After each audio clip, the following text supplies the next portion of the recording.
একটি Facebook ID আপনার ফোনে লগইন করা আছে দীর্ঘদিন থেকে ব্যবহার করতেছেন, কিন্তু এই আইডির পাসওয়ার্ড আপনি ভুলে গেছেন। সেই পাসওয়ার্ড আপনি কিভাবে বের করবেন? খুব সহজে বের করতে পারবেন। এজন্য আপনাকে সেটিং এ আসতে হবে। খুঁজে নেবেন কোথায় সেটিং আছে। 3 লাইন অপশনে আমি ক্লিক করছি। এরপরে এখানে সেটিং এ ক্লিক করলাম। এরপরে অ্যাকাউন্ট সেটিং, অ্যাকাউন্ট সেন্টার এখানে আসবেন।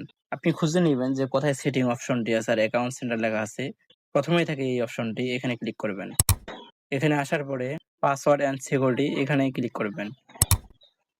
এরপরে চেঞ্জ পাসওয়ার্ড এখানে ক্লিক করবেন। এরপরে ফেসবুক এই অপশনে ক্লিক করবেন।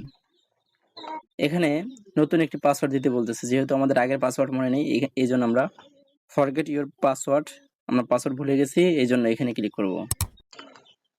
এখানে আসার পরে যদি আমরা জিমেল দিয়ে থাকি অথবা যেই সিম নাম্বার দিয়ে আমরা এই আইডি খুলছি ওই অপশনটি দেখাবে। এখানে কয়েকটি অপশন দেখাবে।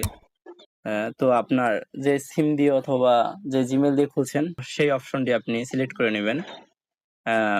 বিশেষ করে আপনি যেই নাম্বারটি দিয়েছেন সেই নাম্বারে যদি হোয়াটসঅ্যাপ খুলে নেন তাহলে সবচেয়ে বেশি সুবিধা হবে।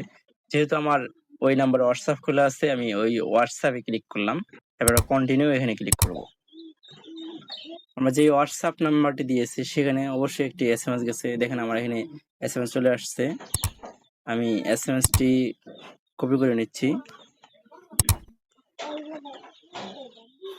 এরপর আবার এখানে পেস্ট করে দেব। এরপর কন্টিনিউ ক্লিক করবেন। এখন এখানে আমাকে নতুন একটি পাসওয়ার্ড দিতে বলতেছে। এখন নতুন একটি পাসওয়ার্ড দিয়ে নিব আমরা। পাসওয়ার্ড দেওয়া হয়ে গেলে নেক্সট এখানে ক্লিক করবেন। এরপর যে পাসওয়ার্ডটি সেভ করে রাখতে চান সেভ অপশনে ক্লিক করবেন। আমাদের এখানে নতুন করে পাসওয়ার্ড দেওয়া হয়ে গেছে। যদি নতুন করে আবার লগইন করতে চান অন্য একটি ফোন থেকে অথবা আপনার ফেসবুক লাইট থেকে আপনি অথবা ক্রোমে গিয়ে দেখতে পারেন যে আপনার এই পাসওয়ার্ডটি হয়েছে কিনা। এরপরে লগ আউট করবেন না, আগে আপনি লগ আউট করবেন না। আশা করি হয়তো এতে আপনার কাজ হয়ে যাবে। ভিডিওটি ভালো লাগলে লাইক করবেন এবং আমাদের চ্যানেলটি সাবস্ক্রাইব করবেন।